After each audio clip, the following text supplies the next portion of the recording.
샬롬, 주님 안에서 문안드립니다. 서창원 목사입니다. 오늘도 하나님의 능력을 구하며 하나님의 능력으로 평안을 누리는 복된 주일이길 축복합니다. 오늘 우리가 함께 읽고 나누려는 하나님의 말씀은 출애굽기 4장 18절로 23절까지의 말씀입니다. 제가 읽어드리겠습니다. 모세가 그의 장인 이드로에게 돌아가서 그에게 이르되 내가 애굽에 있는 내 형제들에게로 돌아가서 그들이 아직 살아있는지 알아보려 하오니 나로 가게 하소서. 이드로가 모세에게 평안히 가라 하니라. 여호와께서 미디안에서 모세에게 이르시되 애굽으로 돌아가라. 내 목숨을 노리던 자가 다 죽었느니라. 모세가 그의 아내와 아들들을 나귀에 태우고 애굽으로 돌아가는데 모세가 하나님의 지팡이를 손에 잡았더라. 여호와께서 모세에게 이르시되 내가 애굽으로 돌아가거든 내가 내 손에 준 이적을 바로 앞에서 다 행하라. 그러나 내가 그의 마음을 완악하게 한즉 그가 백성을 보내주지 아니하리니 너는 바로에게 이르기를 여호와의 말씀에 이스라엘은 내 아들 내 장자라. 내가 네게 이르기를 내 아들을 보내주어 나를 섬기게 하라 하여도 내가 보내주기를 거절하니 내가 내 아들 내 장자를 죽이리라 하셨다 하라 하시니라. 아멘. 오늘 본문은 드디어 이집트를 향해 떠나는 모세가 등장합니다. 그에게 말씀하시는 하나님의 음성을 통해 모든 일은 하나님께서 이루실 것을 알게 하십니다. 그 가운데 모세가 지니고 가는 하나님의 지팡이가 무엇인지 그 정체를 알게 하십니다. 말씀을 자세히 살펴보겠습니다. 드디어 모세가 이집트로 향할 마음을 먹었습니다. 그는 이집트를 향하기 전에 장인 이드로의 허락을 구합니다. 모세는 자신이 이집트로 가는 이유에 대해서 애굽에 있는 내 형제들에게로 돌아가서 그들이 아직 살아있는지 알아보려 하오니 나로 가게 하소서. 아멘. 이집트에 살고 있는 자신의 형제들의 안부를 확인하기 위해서라고 말합니다. 여기에서 내 형제들이라는 말은 친형제만을 의미하는 것이 아닙니다. 이스라엘 백성들 전체를 의미하는 말입니다. 모세가 지금은 미디안에서 안정된 생활을 하고 있지만 자신의 근본은 이스라엘 사람인 것을 분명하게 나타내는 것입니다. 잠깐 사족을 달면 우리 신앙인들의 근본은 하나님의 백성입니다. 한국에 살고 있든 캐나다에 살고 있든 미국이나 또 다른 나라에 살고 있더라도 하나님을 믿고 예수님을 구주로 고백하는 우리는 하나님의 백성입니다. 여러분이 어느 나라에 살고 있든 여러분이나 여러분의 자녀들이 살고 있는 그 나라의 문화와 가치관에 지배받아서는 안 될 일입니다.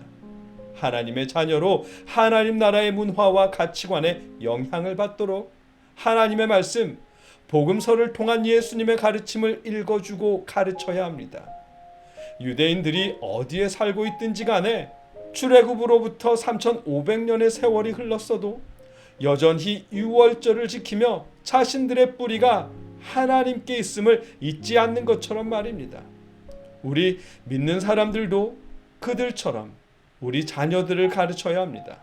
모세 역시 미디안에 살고 있지만 형제들을 살펴보러 이집트에 가겠다는 말을 통해 자신이 이스라엘 사람 야훼 하나님의 백성인 것을 드러내는 것입니다. 모세의 장인은 모세에게 평안히 가라 하며 축복해 줍니다.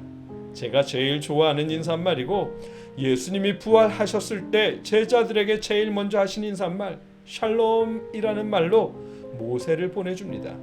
모세가 가는 여정이 위험한 길인 것을 알기에 하나님이 주시는 평안 샬롬으로 대답해 줍니다. 장인의 인사말을 듣고 길을 나서는 모세에게 하나님께서도 평안한 소식을 전해 주십니다. 여호와께서 미디안에서 모세에게 이르시되 애굽으로 돌아가라. 내 목숨을 노리던 자가 다 죽었느니라. 아멘. 모세가 두려워하고 염려하던 일, 모세가 이집트에서 저지른 일로 인해 그를 찾던 관리들이거나 혹은 피해 보복을 하려고 기다리던 죽은 이집트인의 형제들일 수도 있는 그들이 이미 다 죽었음을 알려주십니다.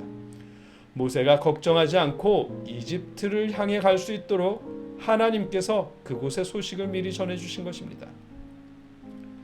모세가 이집트로 가서 해야 할 일은 파라오 앞에서 하나님의 이적을 행하고 하나님의 장자 이스라엘을 보내 하나님께 예배하도록 허락받는 일을 해야 합니다.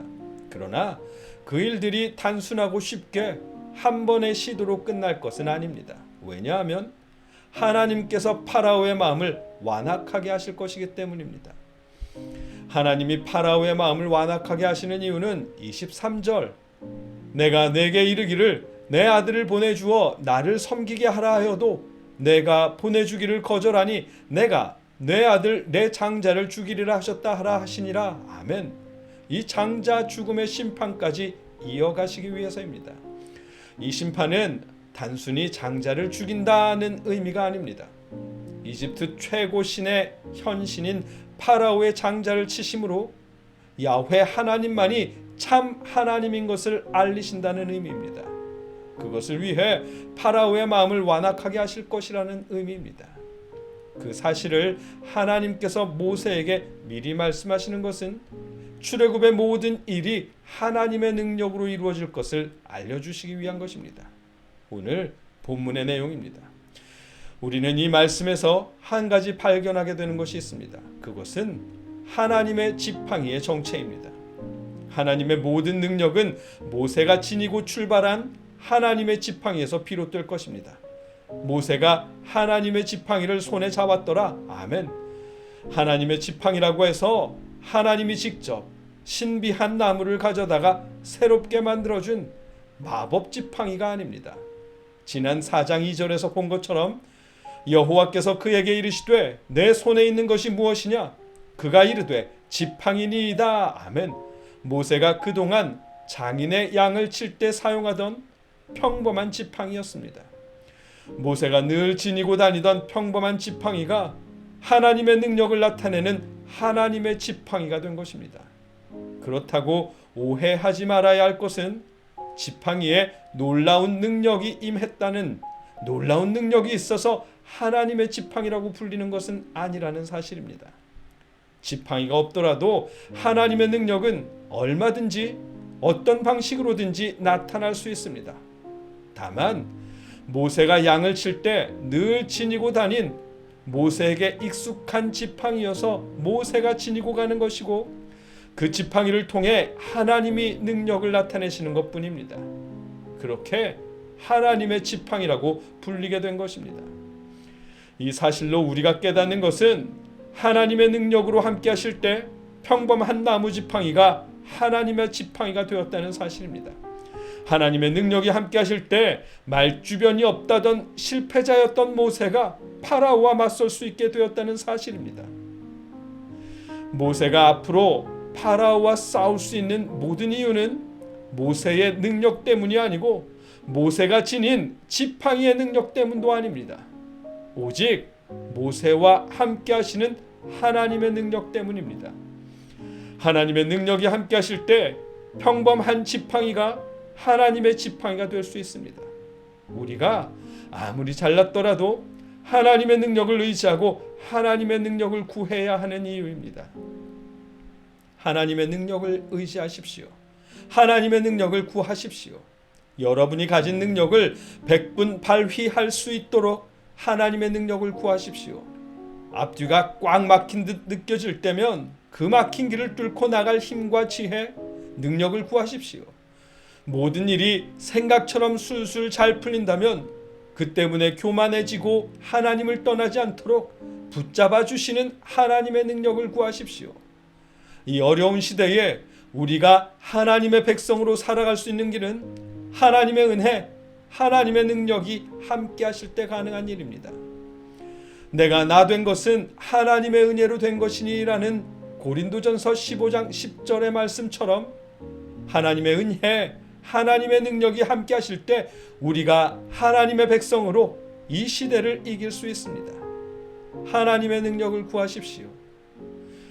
여러분 모두가 하나님의 능력에 힘입어 하나님의 백성으로 이 시대를 극복할 수 있게 하시기를 주님의 이름으로 축복합니다. 함께 기도하겠습니다.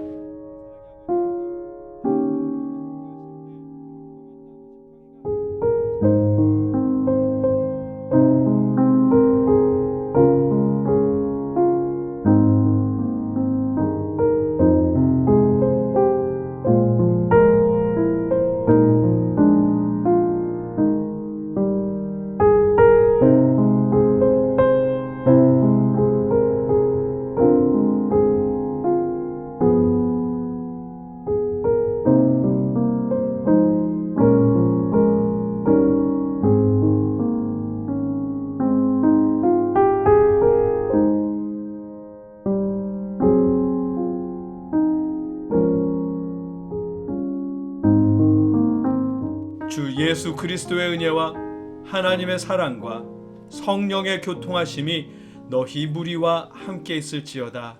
아멘.